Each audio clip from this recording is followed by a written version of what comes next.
I'm Tig, welcome to week 5 of me documenting the journey and ins and outs of progressing as a guitarist and musician. So like last week, I really didn't have a lot of time this week, and by that I mean I actually didn't touch a guitar for 7 days, which is the first time I've ever done that in... I'm going to pause the video and work this out now. Yeah, I can't even work it out at all. I honestly cannot remember a time when I went a week without playing it. I can think of a time where I went 6 days without playing it earlier this year, and then before that, I honestly can't think of any time where it's been like over a day or two. The reason for that is every time I've gone away, I always take a mini one with me on holiday, and there's been times when I was a lot younger that there was like a guitar at the holiday home and stuff like that, or I borrowed one or whatever it was. But this time I was up for a quick trip to Newcastle, then Edinburgh to see Oasis, then to Amsterdam for a few days.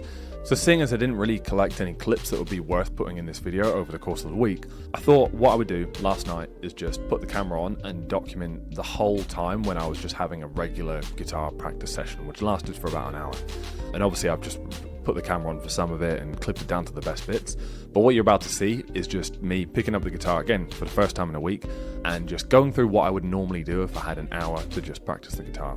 First up, what I like to start doing is put on a random backing track. Normally I just go on YouTube and just jam to it and just improvise and just noodle around and treat that as a way of warming up, but also a way to practice improvising and soloing as well. But usually before I start doing that, as soon as I pick it up, like the very first thing I might do is just fiddle around on it for a bit. And sometimes something comes out of it, sometimes something doesn't. So this was me doing that here.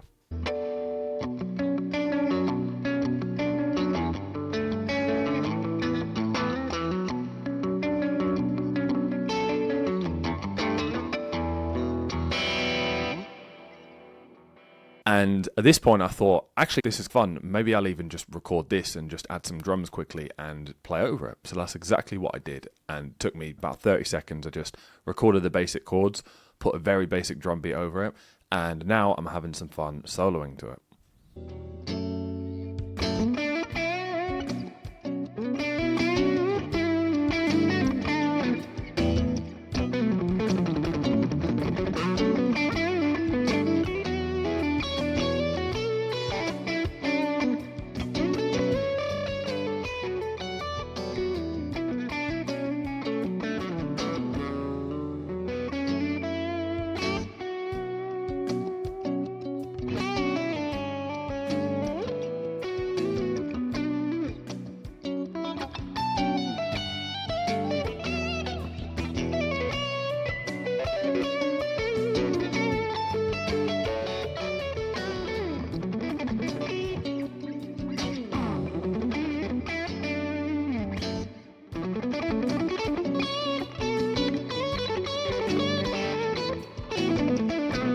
So that was all improvised. That was essentially what I would normally do with a YouTube backing track, but I just made my own in that case because I was just feeling what I'd come up with. And I'll tend to do that for at least 10 minutes, if not 15, maybe even 20, depending how long I've got.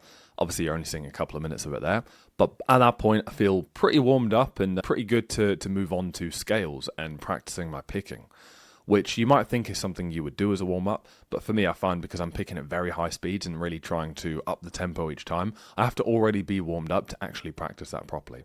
But before that I got a bit carried away noodling around again. Every time I move on from something I intend to do, for example, soloing over a backing track to now practicing scales, there'll be moments in between where I'm just fiddling around, and this is some of that here.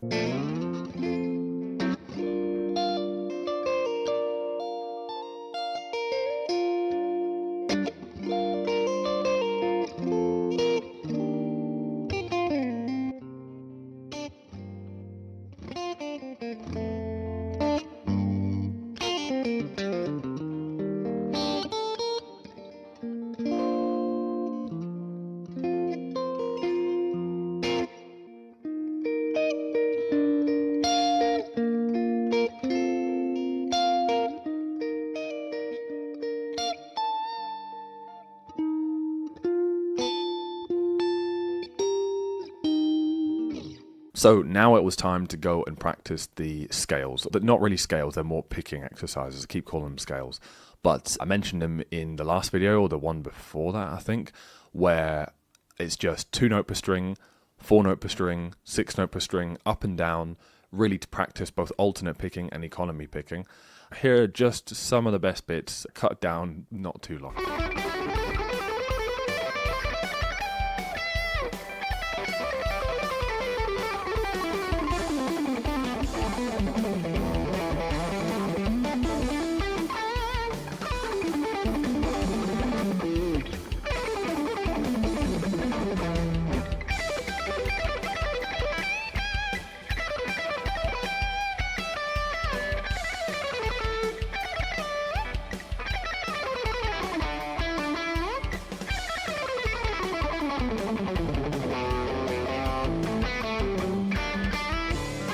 And I did that for, I don't know, about 10 minutes, and that's normally how long I will try to do it for. If I'm on a time rush, then maybe 5 minutes. But 10 minutes is a good point. I feel well practiced after just doing that non-stop for 10 minutes. And then the last thing I'll do, now that I've improvised, practiced a bit freely, I've practiced more in an organized way with the picking exercises, there's only one thing left, usually, and that's to play something that I'm enjoying playing at the moment or something that I'm currently learning. I'm not always learning something, but recently, or really this year, there have been two main things that I've been learning. And these are actually the two songs that I showed in the very first video I made, which is Your Love by Lari Basilio and Guthrie Govan doing what's called Larry Carlton style jam track or something like that on Jam Track Central. So here's the first one.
Far from perfect, I was just having some fun with it.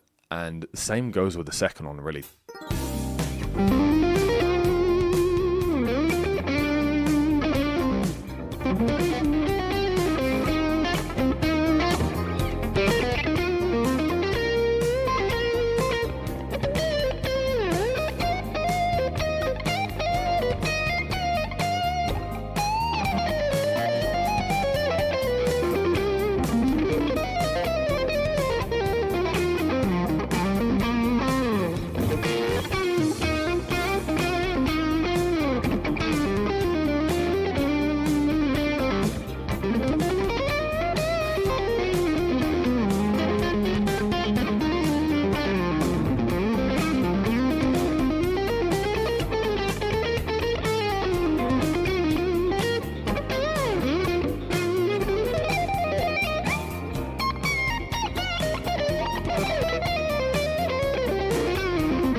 Bit shaky there, definitely not my best work, very far from it. I actually feel like I'm declining at that and I want to fully nail it down and just move on to the next thing. So maybe I'll have to show that in more videos more frequently rather than leaving it a month at a time. But it's so fun to play, I never get bored of it. I don't think there's anything I've learned, not in the last few years anyway, that I've spent pretty much the whole year or 8 months at this point practicing and enjoying playing and not get bored of it at all. So I don't mind playing that one over and over again until I really perfect that last bit and some of the fast bits in the middle. That was really just some of the best bits from what a daily practice session looks like for me. I think it's pretty balanced. I'm always interested to see how mine compares to anyone else's, but that's what works for me and I find that's a really good balance. So hope you enjoy the insight, and if you're curious about what the week to week looks like, behind the scenes, the ins and outs, the ups and downs of really trying to just keep getting better at guitar and music, then hit subscribe and I'll see you on the next one.